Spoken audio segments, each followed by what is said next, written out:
Okay, everyone, welcome to the BAM, Indivisible Mandarin and Indivisible Riverside Jack seminar on how to harness the power of boycotts. We're going to spend a few minutes tonight talking about how we can use our economic power and be activist consumers to try to fight back on the stuff that's going on in this country, and the complicity of a lot of the corporations and stores that we frequent. My name is Carol Brady, and I think I'm going to be the technical person, although I seem to be having a lot of trouble for some reason. But see if I can. Let's see.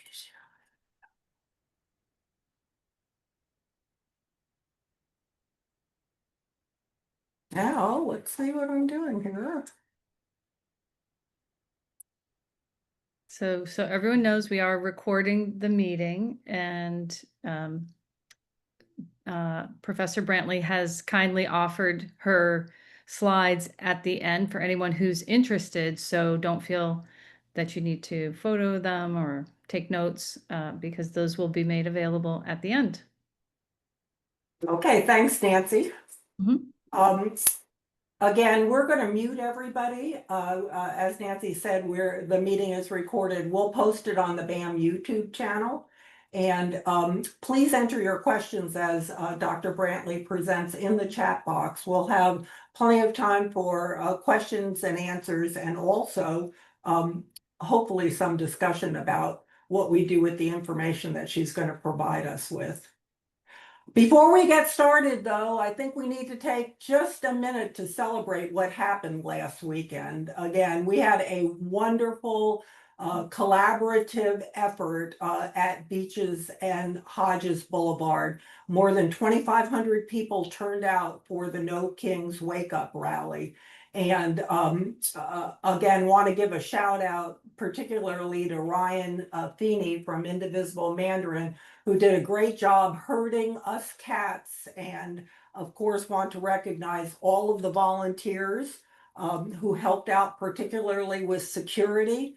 The work of the peacekeepers. It was a wonderfully safe rally, and we got a lot of feedback from participants about how safe they felt and how welcoming and efficient the orange vested people were. So thanks to all those who volunteered.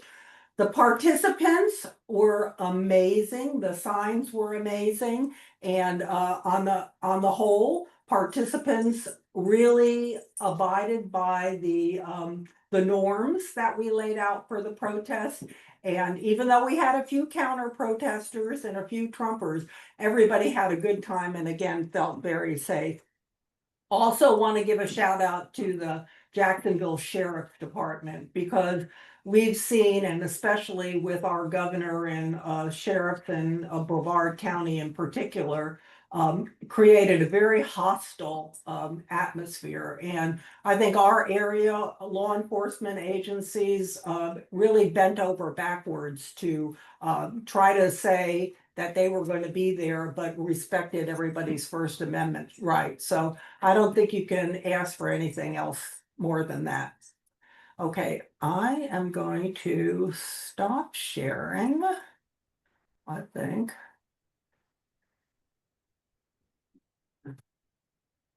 So we didn't actually see your screen just then. So. Oh gosh, are you kidding?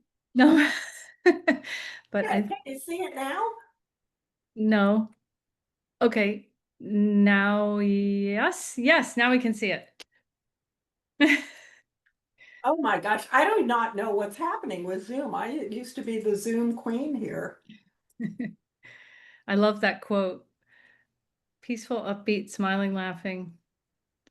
Yep. Okay, let me see if I can stop this screen share, and I'm going to turn it over to Nancy. If I can figure out a way to get on my... Well, while you're figuring that out. Yes, thank you. Sorry. I'm just going to keep going. And welcome Professor Allyson Brantley. You look so young, it's hard to believe you are a professor, but you are. She is Associate Professor of History at the University of La Verne, which is located in Los Angeles County. So I'm sure, you know, that's been an exciting time, as you know, of late. And it's so great that she's willing to speak to us right now. Professor Brantley teaches courses on U.S. history, on social movements, activism, and labor history. Her 2021 book entitled Brewing a Boycott, and this is the cover of it, available in paperback. I read it, it's excellent. How a grassroots coalition fought Coors and remade American consumer activism. And it really discusses that longest running boycott ever in US history. And it was really exciting to read the overlap of the coalition. So without further ado, Professor Brantley, we are so grateful to have you. Welcome. Thank you, Nancy. Thank you for reading the book. Hi, everybody. Good evening. I'm joining you from Los Angeles, so it's been a busy week or two here in LA. All right, I'm going to share my screen. And so I am, as Nancy mentioned, I'm trained as a historian, as a labor historian. So I'm going to be coming at this perspective with my historian hat, what I've been, trained in, and thinking about how sometimes I talk with my students about a usable path. So how can we learn from history to deploy key tools and issues in our own lives? So what I'm going to be doing today is a bit of a historical overview of the power that boycotts have had, particularly in the United States. And that should hopefully provide some kind of baseline for you all to think about how to apply that in your own communities and in the world around us.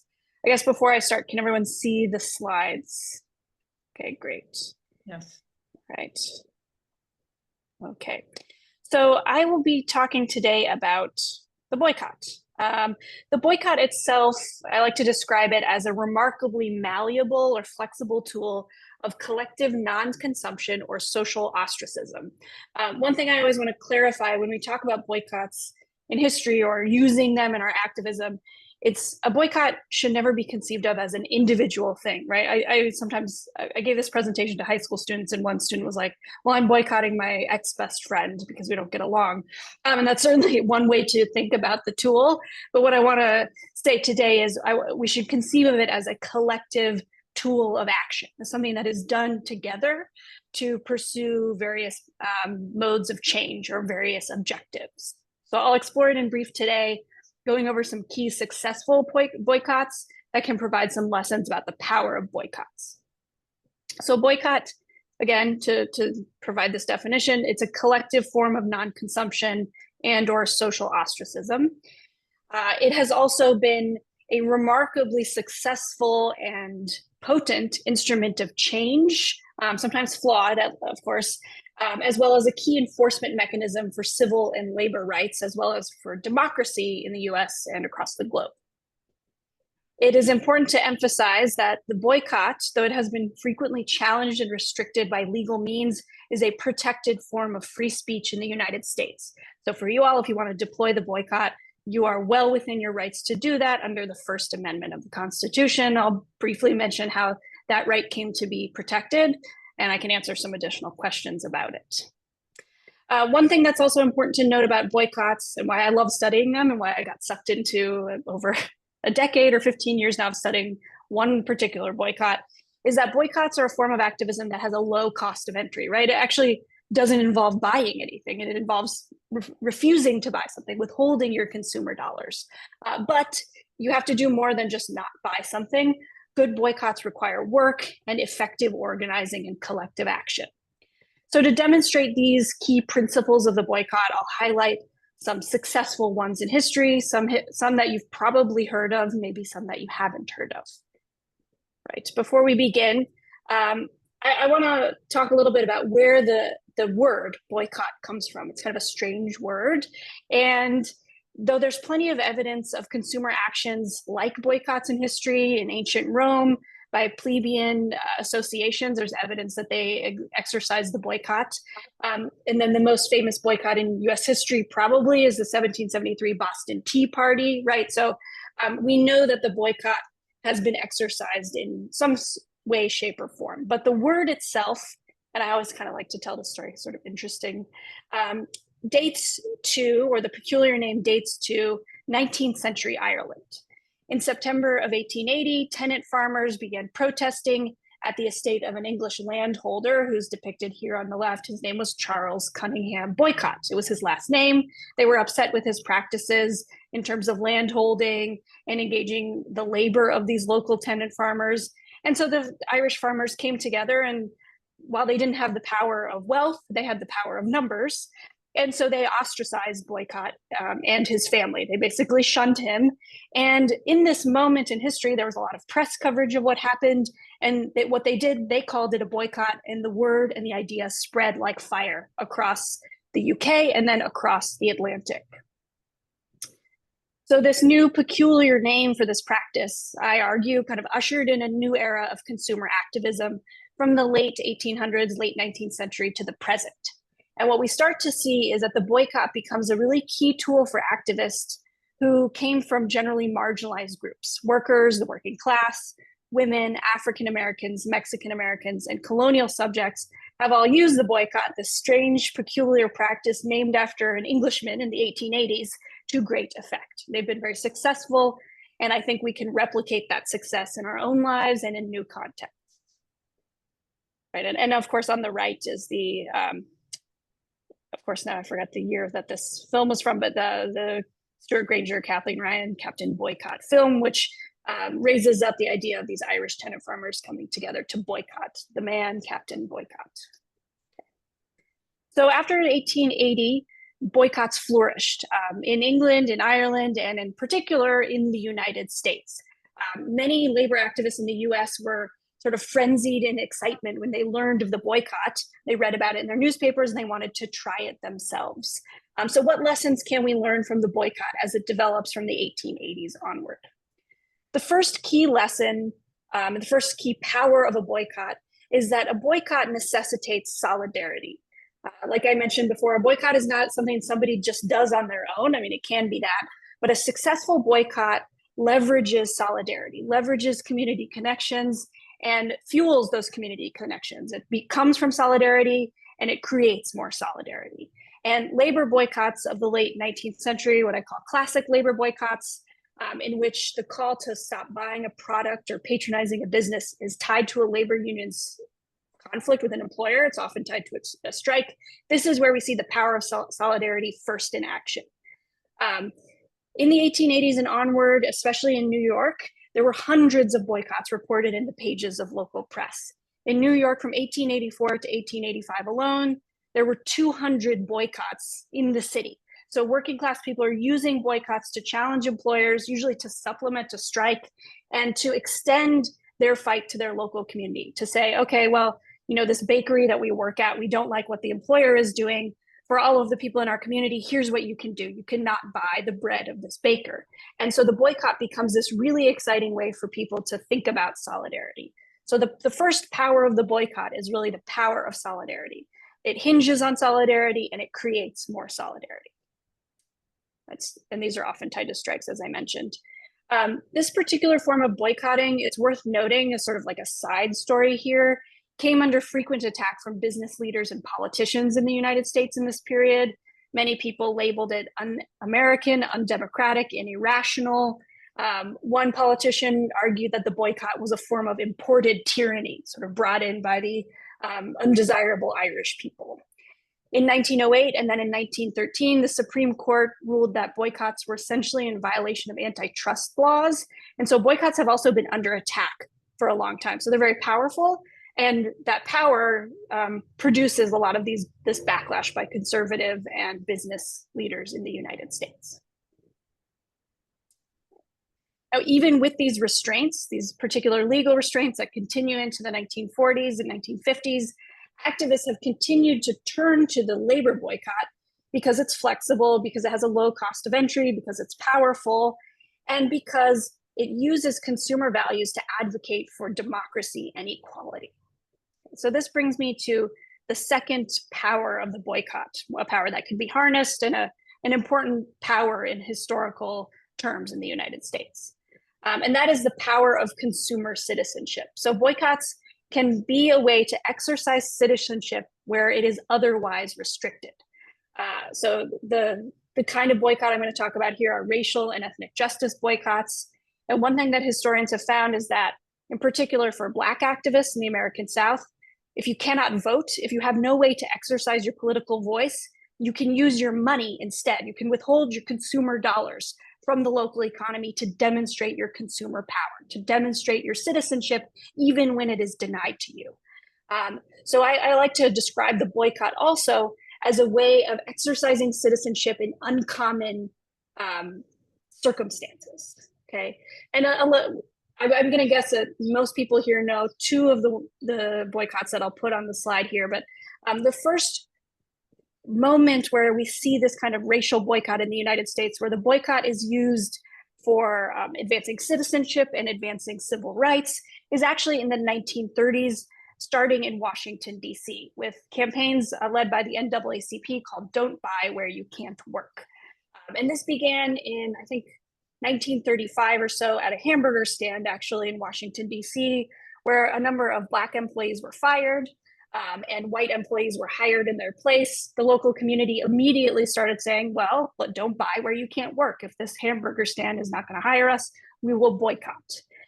And this campaign began in DC, but expanded to 35 other cities within just a few years. So it really took off. And it was a way for African-American activists to quickly mobilize in numbers. And importantly, in 1938, the Supreme Court upheld the right to boycott in this particular case in the first slide. Okay. And the Supreme Court upholds the right to peacefully persuade others to also boycott. Now, this is the template for a very famous boycott in American history, the Montgomery bus boycott, which runs from 1955 to 1956. Activists from this first one helped train activists in the second one to withhold their consumer dollars from the segregated public transit system in Montgomery, Alabama, which of course is quite successful and quite famous. Civil rights activists in the South used the boycott a lot, alongside nonviolent sit-ins and other actions that we're familiar with. And in 1982, in a landmark Supreme Court case called NAACP versus Claiborne Hardware, the Supreme Court definitively said that boycotting is a First Amendment protected right. So you can thank civil rights activists for defending the right to boycott. Our ability to use it today and harness its power is a result of this consumer citizenship. And then the third, quite famous, I think, racial or ethnic justice boycott in the United States is the boycotts that begin by the United Farm Workers here in California and expand nationally, starting in 1965. Cesar Chavez, Dolores Huerta, other Latino and Mexican American activists used the boycott to pressure grape growers to settle labor contracts with them. But they weren't just looking to settle labor contracts, but to advance the civil rights of Mexican Americans. And they sent boycott teams all across the country, including to Miami and I think to Jacksonville and any city you can think of, to spread the word about the boycott. In this case, farm workers were actually not protected by labor law, and they used that to their advantage to really push the limit of the boycott. So they advanced their consumer citizenship by taking advantage of the spaces where they are left out. Okay. And these boycotts extended into the 1980s, and you can see some of these images here, and were used to advance environmental justice, advance labor and ethnic justice, and really to expand the idea and our concept of what a boycott can do. So what we see are a lot of these successful boycotts are tied to labor actions, they're tied to racial justice action.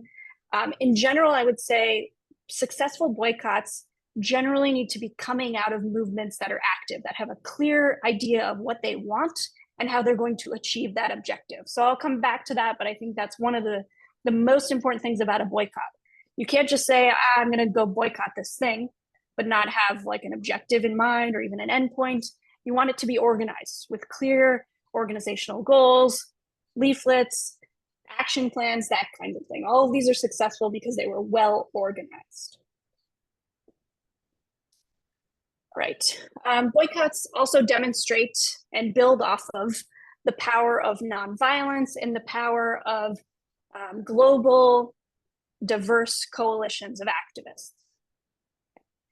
And so another rather famous boycott, which I think there's a lot of famous boycotts, and so it demonstrates to us that the boycott is a tool that persists and it can be used really effectively in a lot of different contexts. Another famous boycott or boycotter to highlight is Mohandas Gandhi, who demonstrates to us the power of anti-colonial and transnational boycotts, where colonial subjects do the same thing as African-American activists in Jim Crow South. They might not have political power, but they can use the boycott, which is for them very much centered in nonviolent practice, to advance political objectives. So Mohandas Gandhi, we see here, is the key proponent and face of this in the 1930s. He leads a movement called Swadeshi, which is withholding your sort of support and supporting homespun goods in India, and leads in 1930 what's called the Great Salt March, in which he and his supporters collected their own salt rather than pay a British tax on it. And so this is generally seen as a boycott that is heard around the world. In fact, it was so well publicized that workers across the globe, and even in a hosiery factory, a tight pantyhose factory in Philadelphia, the young women who worked there in the 1930s sat down on the shop floor and said they were pulling a Gandhi, right? They knew that this was something that was effective. So they're drawing from this nonviolent example of boycotting, of resisting something by withholding your patronage. So the power of the boycott really lies again in solidarity and making sure it's centered in solidarity, making sure that it's centered in citizenship and active citizenship and in nonviolence.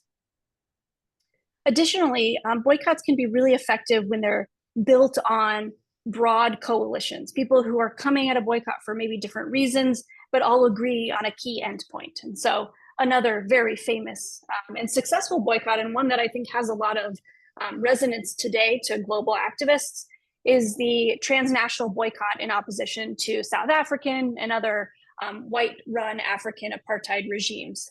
The anti-apartheid movement, which really extended from the 1950s to the 1980s, was a global boycott movement that was built on student activism first and foremost, especially in the UK and the United States, and urged companies in particular to shift their associations in South Africa. So pressuring companies to boycott the African economy, the South African economy, South African political regime as well. So we could see this is another form of really successful boycotting that is built on transnational activism. Now, all of these that I've mentioned, I think sometimes when I think of them, I feel like they're far away in the past, like they're in regimes or situations like Jim Crow segregation or apartheid that seem to be maybe distant from us. And the boycott has really evolved in step and has modernized over time. And so I think the most important kind of boycott for us today to learn from is what I call a proxy boycott, which is using the boycott and building on all the lessons we've discussed, like the power of solidarity, the power of consumer citizenship, to pressure a company to change its political behavior. So using pressure on a company to get at something else. Okay, so this is what I call surrogate political boycotts, where you boycott a company because you do not like what the head of the company or the company itself is doing politically. This should kind of sound familiar. I think we see more and more of these more recently. The main example that I always come to is, of course, one that I've spent a lot of time working on, researching and writing about, is a long-running boycott of Coors beer. The boycott of Coors beer began in the 1950s, extended into the 1980s. It brought together queer or LGBTQ activists, Mexican-American activists, Black activists, student activists, labor activists, all coming together to boycott the Coors Brewing Company. The Coors Brewing Company engaged in anti-union and discriminatory labor practices, but more importantly for activists that I mentioned, the Coors family was very close with Ronald Reagan and the new right conservative political establishment. And so activists decided, well, the name of the family is on the can, so we know what their product is. If we pressure Coors, we can place a proxy pressure on the Reagan administration. We can get them to change their politics or pressure a political leader that we do not agree with. And this was a really powerful kind of message in the 1970s and especially in the 1980s, like in this moment of conservatism. And so the boycott of Coors beer really transforms the way we think of boycotts, that you can engage in this surrogate boycott, a proxy boycott, to pressure a company, withholding your money from a company to pressure a political leader. And I don't know how well you can see, this is a pamphlet from New York in, I think, 1986 or 1987, and it says, you can see this proxy language. Coors is the one that continues to discriminate in hiring. It's broken 19 unions, that finances the Contra terrorists in Nicaragua and Angola, that funds the moral majority, that supports the racist and fascist regime in South Africa. So they're pressuring the company for its political affiliations. This kind of boycott has been used much more frequently and with a lot of success over the past 25 years. Think of the long-running boycott on Chick-fil-A for the Cathy family. I think that's the Cathy family, for their views on LGBTQ rights. Or I'm sure some of you maybe participated in this, the boycott of Tesla this year due to Elon Musk's affiliation with Trump and Doge. So those are proxy boycotts where you pressure a company to get at a political end. And they can be quite effective as long as you're very clear about the messaging, about why you're boycotting the company, that it has a political association. For the Coors boycotters, the success of their movement is kind of mixed, depending on who you talk to, but I think it was at its most successful when they were very clear about why they were boycotting the company and what they wanted to achieve. And the final sort of power of boycotts that I'll talk about, and then we can have hopefully a lively Q&A or discussion, is the power of ethical consumption. Much more recently, many activists have shifted from boycotting to boycotting, to using consumer dollars to support businesses who engage in political or environmental or labor or other practices with which you agree. Right? So most recently, people have been flocking to shop at Costco, as you know, for their continued support for DEI measures. Fair trade measures are good examples of this. The boycott itself as a term actually dates to World War II. It's an American term that was sort of rooted in wartime readiness, but it's been redeployed in this moment to support ideas of ethical consumption.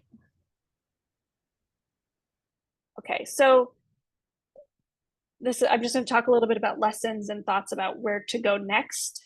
For me as a historian, I do a lot of activism and organizing on my own, but I haven't led my own boycotted practice. Sometimes I spend way more time sitting in the library than actively out there boycotting. So I'm going to offer you all the things I've thought about, and then we can talk about how to apply them in practice. But in the 1982 case that upheld the right of Americans to boycott, the court noted that boycotts are, quote, chameleon-like, that they're ever evolving. And this is very much true. The boycott as a tool of activism has been incredibly successful. It's been easy to join and to participate in. It, over the course of 2 centuries, it has brought together working class men and women in New York, anti-colonial activists in India, anti-child labor activists across the globe. The boycott has brought them together in their pursuit for justice in a variety of different contexts. So it's resilient in its use. It's a tool that's really flexible. It's easy to use, but maybe difficult to win. And we can talk about why that is. And so I think it's a worthwhile tool to be thinking about, even if it's not always the most successful. Right? One thing I say about the Coors boycott is a lot of those boycotters wanted that company to go out of business. And as many of you probably know, Coors is still very much in business. Nonetheless, the boycott can be a very empowering and uplifting form of activism.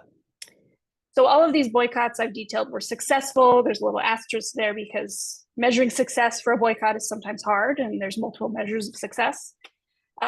Thanks to clear messaging about grievances, asks. So what are you asking of people when you ask them to boycott? And objectives, right?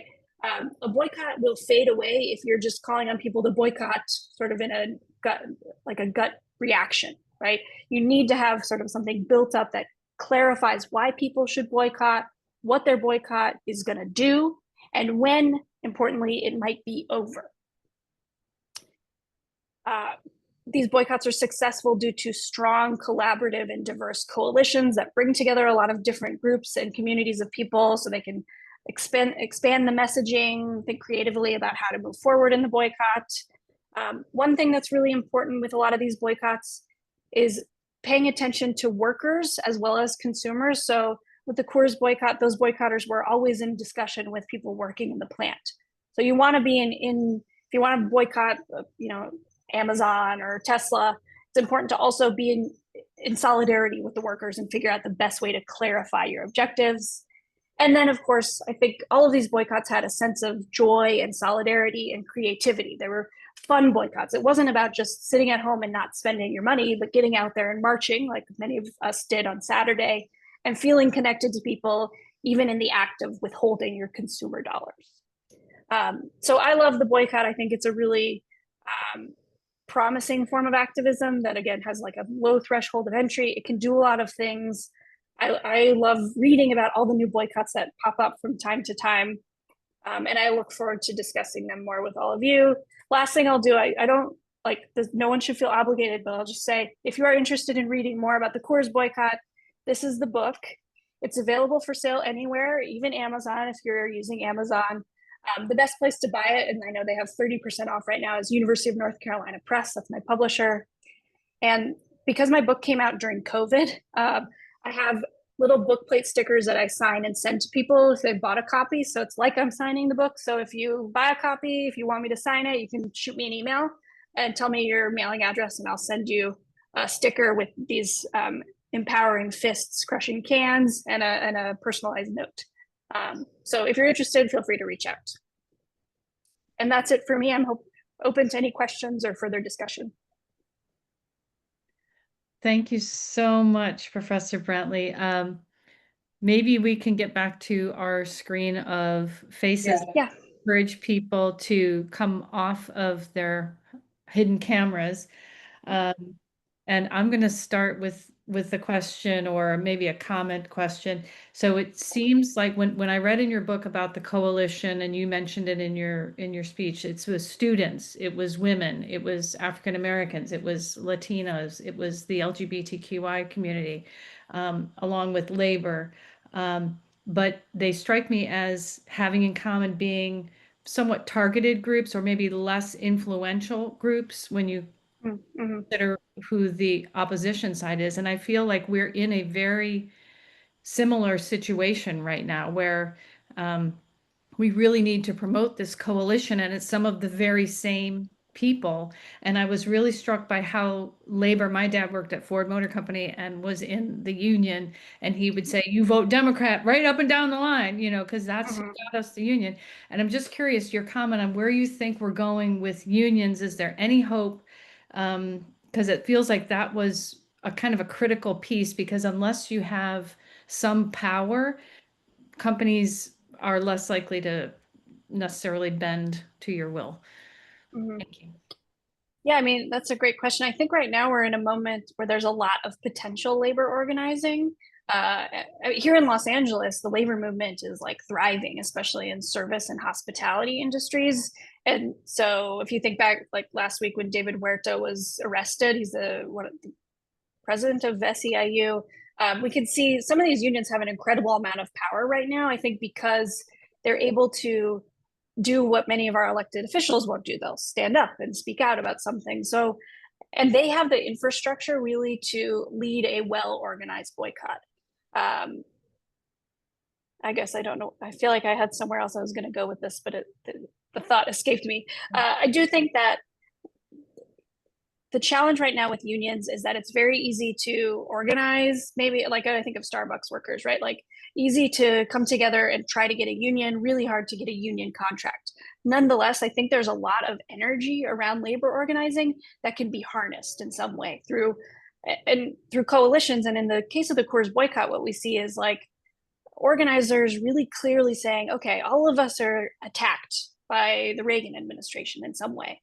And using leaflets in particular, you know, because they didn't have social media, to outline those collective feelings of grievance was what really brought people together to say, okay, we are all going to boycott Coors because that is a thing we can easily do to feel like we have power.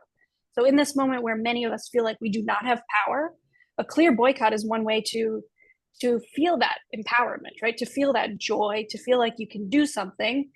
Maybe it's not all that successful, but at least it gives us a place to put our anxieties. And I think that was very true in the 1980s for these Coors boycotters. Right.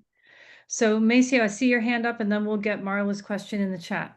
Go ahead. You have the floor. All right. Thank you, Nancy. I'd just like to thank Ally for this Zoom event because I'm the former president of the National Association of Letter Carriers and the first vice Very president nice. of North Florida Central Labor Council. Okay. And I'm a big, strong advocate for boycotting. I've been advocating that for about the last 4 years. That is power. That is where our power is. And Right. I know nationally they had boycotts going on nationally, but it kind of died down. We saw where Elon Musk lost billions of dollars and other companies lost billions of dollars. So I strongly believe in boycotting, and if that's something we can get going here in Duval County, I really wanted to get people here involved with it. Thank you. Thank you. Thank you for all of your work. I'm a big fan of the letter carrier. In Los Angeles, the letter carriers were really key in the Coors boycott also. Sometimes like notifying people of the Coors boycott through their different networks. To speak to the Tesla boycott, I think I actually spoke with some people who are starting to organize that. I guess it was in February. And I said the same thing, like, the thing about the Tesla boycott is, what is the objective? Do you want Tesla to go out of business? Do you want Elon Musk to step down? And, you know, I think there was not full agreement about what the objective really was, right? So in a way, I think that's why the Tesla boycott kind of lost steam, right? And it was like, there's just too much going on. We're being flooded with all this information. It's easy to lose our eye on the ball, basically, in these kinds of movements. So that's why clear messaging is very important, especially in this moment where we're being purposefully inundated with all kinds of infuriating and different things from day to day and week to week. Yeah. So we have a question from Marla, and then we'll get Tyra. Marla asks, how is the Target boycott going? And that's a bit of a complicated one, right? Because it kind of has been boycotted from both sides. Yeah, Target is interesting because, you know, in some years they're boycotted by the conservative right for their Pride collection or whatever. I had seen some news that they were reporting some drop in sales more recently because of sort of a left-wing boycott. The thing about some of these boycotts on big multinational chains is it's actually quite difficult to pull apart data to understand how successful those boycotts are. In the case of Coors, sorry, I'll go back to that one because it's the one I know best. The company would always say, well, you know, it's just competition. That's why we're seeing our sales go down. And for a giant company like Target, it would be difficult to see the impact unless they were being boycotted everywhere. So that's also an important thing to keep in mind. Like, more at a local level, you can really see success more quickly. Targeting a giant chain, unless you really have, again, clear messaging and everybody's on board, you might not see big changes or a major success. So that's why it's a difficult question to answer, because probably, you know, if you just go to your local Target store, you might not see any change or any difference, even if people are feeling really committed to that particular boycott. Yeah. Okay, Tyra, the floor is yours. Thanks. I had two questions. One was you spoke about the importance of the union being behind a boycott, or the labor being behind the boycott, in particular the union, because they're organized and they're able to sustain the whole thing. Have you, in the essence of Tesla, that kind of happened organically and it wasn't really organized. Are there any other examples that you can think of where a boycott happened organically that wasn't organized, like the Tesla, and didn't require the strong arm of a union? Or is a union always quite important for something that's going to live more than 6 months or more than a year? Yeah, that's a great question, Tyra. Certainly, there are many boycotts that aren't connected to labor unions. I feel like a lot of the thoughts are like escaping my brain right now. The one example that Montgomery bus, was that labor? Was that union? So it was, no, you know what, it wasn't really led necessarily by local labor councils. But in terms of racial justice boycotts, I would say the NAACP functions like a union in that case, right? So it's led by a body that has central leaders, central organizing. But in many cases, I think if you're boycotting a company, if you aren't in conversation with workers, it's easy to fall prey to this, like, oh, the boycott is just trying to get, you're going to lose your job if this boycott is successful. So it essentially pits workers against boycotters. So that is the risk that you take if you boycott a company and you're not necessarily in conjunction with workers. Doesn't mean there has to be a union, but I think connection with workers on the shop floor is key. And the example that always comes to mind is in Bessemer, Alabama, I believe a couple of years ago, there was an effort to organize an Amazon warehouse. And there was a union drive, and people started boycotting across the country, boycotting Amazon because they felt that that was a way to express solidarity. And the workers and organizers in the plant were like, don't boycott. Like, that's too, it creates too many bad tensions or sort of bad feelings, scares workers. So that's why it's, I think, important to be in conjunction. Certainly, there are many successful boycotts that didn't have anything to do with the labor movement, but the boycott has really evolved in step with the American labor movement. So that's a place where it can be really successful. Okay, thank you. And my other question was regarding the boycotts. And I would imagine that some of the same rules for boycotts and boycotts, it's the same as that you need to kind of be hooked up and organized. Beyond the most recent Costco example, are there any other examples of successful boycotts that come to mind? So as a historian, the first example that comes to mind is in antebellum America prior to the Civil War. Many activists in the North who were abolitionists and anti-slavery engaged in what was essentially a boycott of buying like things made by free labor. And that was quite successful in kind of in continuing to place extensive pressure on slaveholding states and slaveholding businesses. So we do know it's successful. I think in general, boycotts tend to be less collectively organized and more something that a consumer will do just in pursuit of ethical consumption. So, oh, you know what? There actually is a successful one. Sorry. The Coalition of Immokalee Workers in Florida, who engaged in ethical consumption and in some cases boycotts to pressure, say, Taco Bell and other fast food companies to engage in, to pressure their suppliers to pay farm workers more. In some cases, those were actually boycotts that were quite successful because the Coalition of Immokalee Workers has signed a number of fair wage agreements with suppliers in Florida and across the United States. All right, that's cool. That's cool. So just and it's what was hooked in my mind is one of my takeaways from that is that can happen more organically and be successful without a strong organizing group behind it. Yes, for sure. But I think with both, right? In any individual decision you make as a consumer can have an impact, right? But having clear messaging that clarifies to a company why you're doing what you're doing, I think has more long-term success. I think we've heard that messaging matters. I think we've heard that recently, and it's probably true for this. Julie has a question. Is Coors still owned by the Coors family, or has it been sold to a bigger? The Coors is now part of like one of these large multinational beer conglomerates. There's like 2 or 3 of them across the globe. However, the Coors family is still on, I think, the board of directors. And still profits extensively from the company. So even though it's Miller Coors now, so like Miller kind of owns Coors, and the Coors family has said, oh, we're not really involved with the company anymore. The company will say they're not involved with Coors, but the Coors family is still quite wealthy thanks to their, eponymous brand of beer. Yes, indeed. And if you read her book, you'll find out they really funded what became the Heritage Foundation. So Mhm. we owe much of our current problems to the success of the Coors family, sadly. So I see another comment in the chat. Oh, okay. Any other questions before we allow Professor Brantley to have her life back? I'm just gonna jump in one more. There's a big push to boycott Amazon, which is so ubiquitous.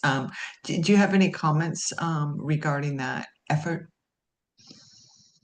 So I think boycott of Amazon, I haven't seen it in a clear, organized way, right? So like in a couple of places where Amazon workers have organized or won union contracts, they've never really pushed for a boycott. I think they don't think that it could be that effective. I mean, something like what, like 90% of American households use Amazon in some way. So you'd have to have a really strong boycott with millions and millions of people to be effective, I think, with Amazon.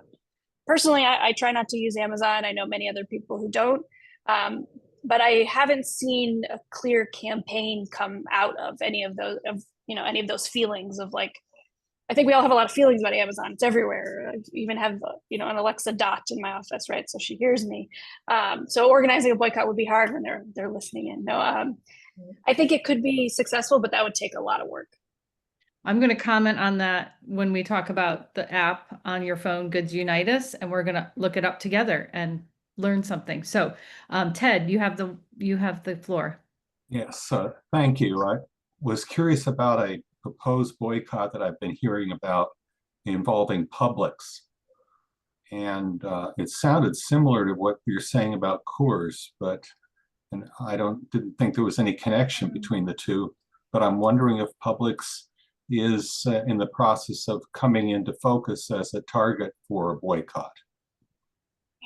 Ted, I'm not sure. We don't have Publix in California. It's a grocery store, right? Grocery store Yes. chain. Okay. So I am not familiar with any calls to boycott. I don't know much about the corporation behind Publix. So it's certainly possible. I think any corporation these days can become under target for boycott, but I'm not familiar with the Publix situation. Well, if anybody else knows about it, I'd be curious in hearing more, but thank you. Yeah. Thank you. Well, thank you so much, Professor Brantley. I know you have somewhere you have to be shortly, so feel free to drop off at any point. If the group would indulge me for 5 minutes, I do want to share with you something called Goods Unite Us, and it's super easy to download. If you happen to have your phone available, if you have the iPhone, you go to the App Store. It looks like, and you just type in Goods Unite Us, and it will pop right up. And the symbol is a microphone on a blue background. What's great about this app, what's not great about it is they always have an ad, and you have to tap at the very top where it says Goods Unite Us, and then it takes you to their website. I know you can't really see with the glare, but it has. I think I'm going to try to share the screen again. Perfect. Nancy. Let me see Perfect. if I can get this on. Go ahead, keep talking, bear with me. Anyway, so you can look up by the name. So you can put in Publix, for example, or you can look under categories such as shopping centers or gas stations. So I've been doing a lot of thinking about boycotts and what's the best way for people to really be able to stick with it. You want to have people stay with it. So this is the categories I was telling you about, where it starts: airlines, alcoholic beverages, anti-roast. So this group at Goods Unite Us have looked at basically all the national corporations. Publix is on here. We're going to do that together. But I'm hoping while I'm talking, you guys are downloading it, those who don't have it yet. But I wanted to just show you Amazon because that's something that I hear a lot about. And what they look at is donations by the company and their senior executives. And they also look at their level of pro or anti-campaign finance reform support. And so Actually, Amazon is on the pro side. They're in the plus category on campaign finance reform because that ratio goes from -100 to +100, and they're at +40. Now, could they do better? Yeah, sure. And they're also donating 32% to Republican, but they're all donating 68% to Dems. They do donate a lot of money, and the bigger the company, the less likely they are to just exclusively donate to one company or another. But I will tell you, Publix is an outlier because they are about 193%, I think. If you plug it in your little app, I'm doing it as I'm speaking, it will pop up. It will tell you the ratio of where they contribute. Also, they're like -60 or something on the campaign finance. And their latest, the politician they've donated most recently to is Matt Gaetz. So what really irks me about Publix, in addition to all of that, is their continued refusal to put Plan B pills where the general public can access them.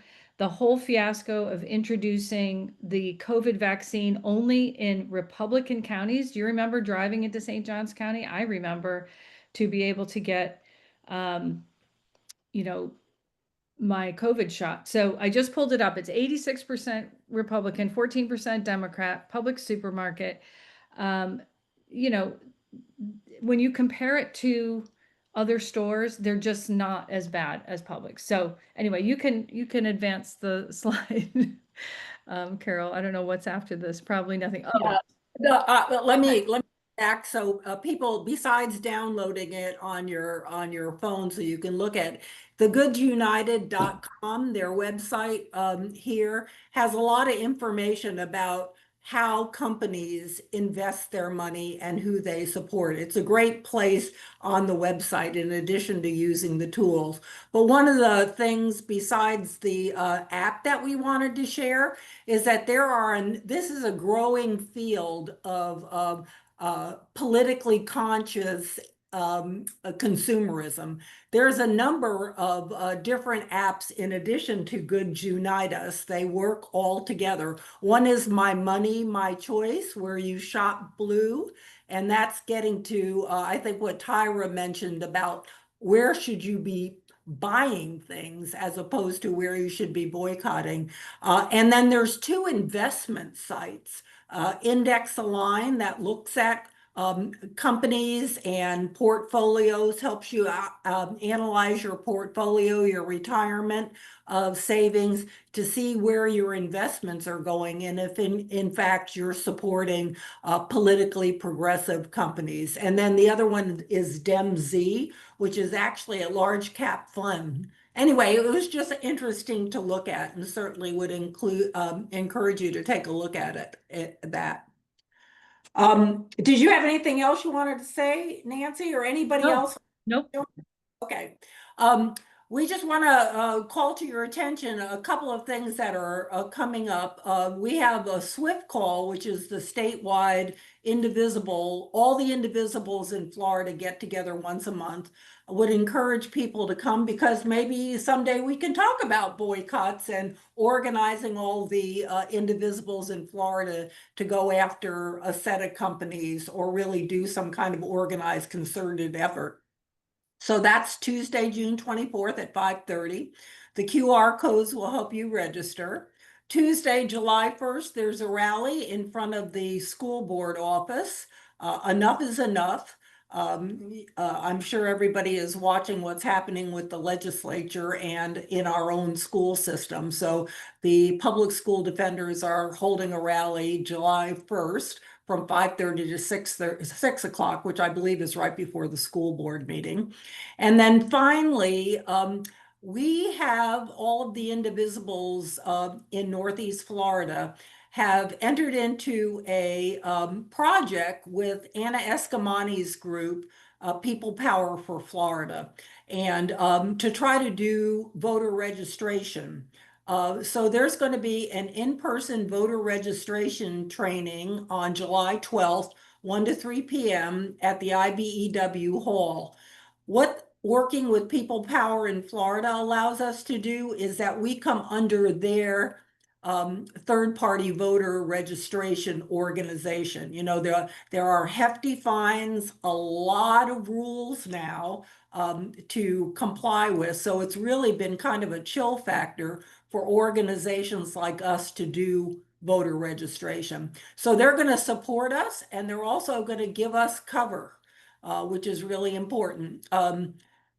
Roz Hoffman and I registered our first 4 voters this weekend at the Melanin Market using this system. And again, I'm glad that we only had 4 voters to deal with because there was a heck of a lot to stay on top of. But again, I don't think we need to back off. We need to figure out how to do this, and People Power of Florida has offered this opportunity. So I would encourage anyone who can. They're also going to be doing some online training, but this is the one coming up. We can all hang out together. Any other comments from Tyra or anybody from Indivisible? Any announcements you want to make? Indivisible Mandarin rather, excuse me. Okay, well, thank you all. This was a great webinar. I think we all are stronger together, and I hope we can do more of these kind of joint educational things in the future. Thanks for attending. Thank you, Carol. Thank you, Carol. Thanks, Carol. Thanks, Carol. Thank you. Thanks. It was great.